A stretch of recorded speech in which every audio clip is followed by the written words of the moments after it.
É muito importante para você poder entrar dentro da história, para você vivenciar a história.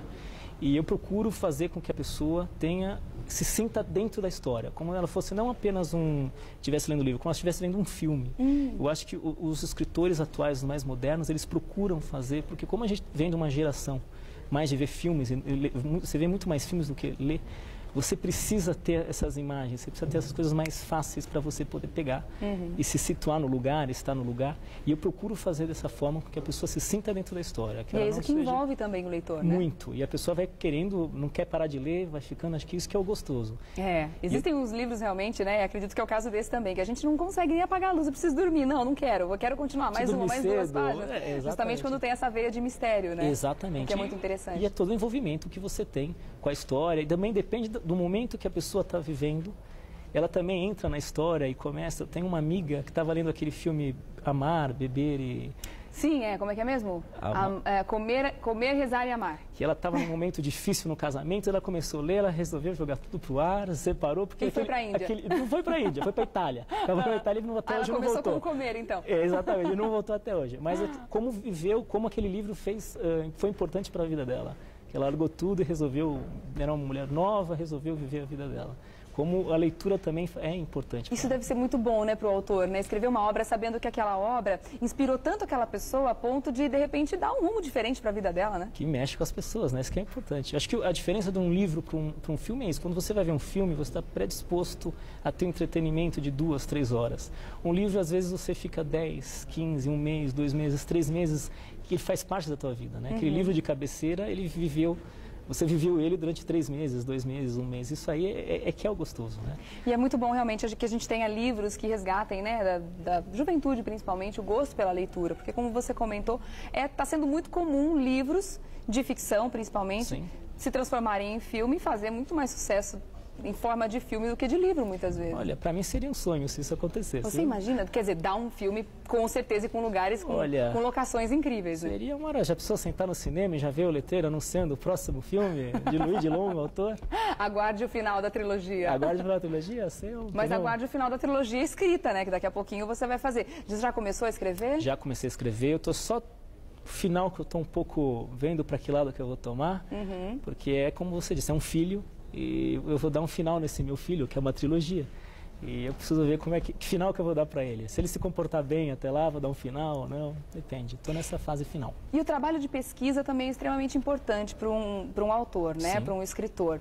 Nesse caso, você disse que precisou ir atrás de obras que não são autorizadas que não são reconhecidas pela igreja, né? Que falam de Jesus, de repente, de um outro lado, de um outro momento da vida dele, que a igreja não reconheceu como real. Foi difícil encontrar essas obras? Foi difícil, eu precisei do auxílio de algumas pessoas, eu até faço menção no livro, alguns padres. Tem um guia em Jerusalém que me ajudou muito, tá, o Silvio Blau. Eu precisei consultar o Dom Hugo e o Dom Banu, que ficam na Itália. Tem o Padre Carlos aqui em São Paulo. Foram pessoas que me ajudaram muito na pesquisa. Tanto de ir atrás, aonde ir atrás, algumas coisas que eles comentaram que não coloca isso, que isso aí completamente não é verídico, não é legal, você vai mexer com coisas que não é bacana.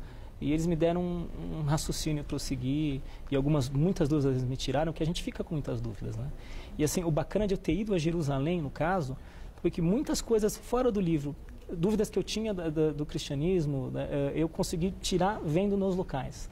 Tem muitas histórias que a gente vê desde pequeno, que a gente começa a ver de Jesus, da vida de Cristo, que no local em Jerusalém você fala, era assim, era dessa forma, aqui que é o lugar. Poxa, eu não tinha ideia, exatamente, a gente vivencia. Por exemplo, aquela caminhada, quando Cristo foi crucificado, que ele estava com a cruz, era completamente o que eu tinha imaginado, era o que era quando eu vi o local. Era exatamente aquilo? É exatamente, que mas bacana. É tão diferente. Eu achava que eram quilômetros que Cristo tinha andado, e na verdade é menos de 1 quilômetro, mas é muito íngreme. Então você fala, nossa, uma pessoa que recebeu tanta chibatadas, subir naquela coisa íngreme, colina íngreme, era uma coisa complicada. Então, eu acho que os locais, eles nos ajudam muito, não só nas pesquisas, a você ver e tentar entender o que você estudou, o que você pesquisou. E a história de Jesus, ela é muito controversa, né? De acordo com outras obras, como você encontrou, imagino que deve ter encontrado vários fatos interessantíssimos ali que a gente nunca ouviu falar, né? E dependendo do que você colocasse no livro, você poderia provocar, né? Exatamente.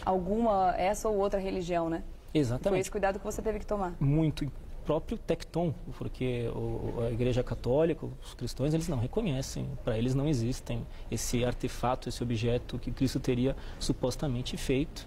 Isso é um absurdo, mas ao lado apócrifa, já diz que já começa a comentar, tem relatos que não, poderia sim ter, porque de fato ele era um construtor, um homem de 30 anos que ele começou a peregrinação, já era um homem hoje de uma autoridade muito grande, profissional, então ele já teria um tempo de trabalho grande de ter feito algumas peças, algumas obras, né? Então é isso que é um fato curioso, né? E Pedro teria guardado um pedaço desse barco, é isso? Exatamente. Porque Pedro ficou com algumas relíquias de Cristo quando começou a parte da perseguição sobre os católicos, sobre os apóstolos. O que aconteceu? Pedro deixou essas relíquias com Marcos. Tá? Marcos foi um dos que fugiu. Ele fugiu para Alexandria, antes ele foi para Chipre, depois ficou em Alexandria, ele fez a peregrinação em Alexandria e ficaram as relíquias dele em Alexandria. E alguns mercadores de Veneza trouxeram essas relíquias no ano 800, 900 para Veneza. Por isso que em Veneza, a Praça de São Marcos, a Piazza de São Marcos e a igreja, a Catedral de São Marcos, que o padroeiro da cidade é São Marcos, e por causa dessas relíquias que ficaram muitos anos em Veneza, na Catedral. Então, um desses artefatos, supostamente, é que estaria o tecton. Esse é um... Olha, muito bacana. Estou com muita vontade de começar, mas eu vou começar pelo começo, tá? Pode, então, sem problema nenhum. Mostrar aqui mais uma vez para você, para que você tenha aí já a trilogia, o acesso à trilogia. O primeiro é o Bustido de Ouro, a continuação da história de Jack, está aqui o pintor. Exatamente. No primeiro você tem também alusões a Jesus, ou não daí já é outro primeiro, contexto? Ele vai completamente, ele vai para a Ásia. Tá, o Bushido é um código de honra dos samurais, que ele vai atrás desse código, que está em posse de uma família da Yakuza, e para ele poder se infiltrar nessa família da Yakuza, ele aproveita o momento que é a Copa do Mundo, ele se infiltra como um jornalista, que tem todo aquele burburinho de jornalistas, festas, tudo aquele, o backstage da Copa do Mundo, ele se infiltra como um jornalista, que eu procuro não revelar qual é o jornalista, então fica entre 5 e 6, o leitor fica na dúvida qual seria, e na cena final, no momento que ele realiza o roubo, que você descobre quem é o jornalista, descobre quem ele tem todo o desfecho final. Né? Então foi para um outro lado, foi para o lado da Ásia. Esse já foi para um lado do Oriente Médio. Do Oriente Médio. E o próximo, o terceiro? Surpresa.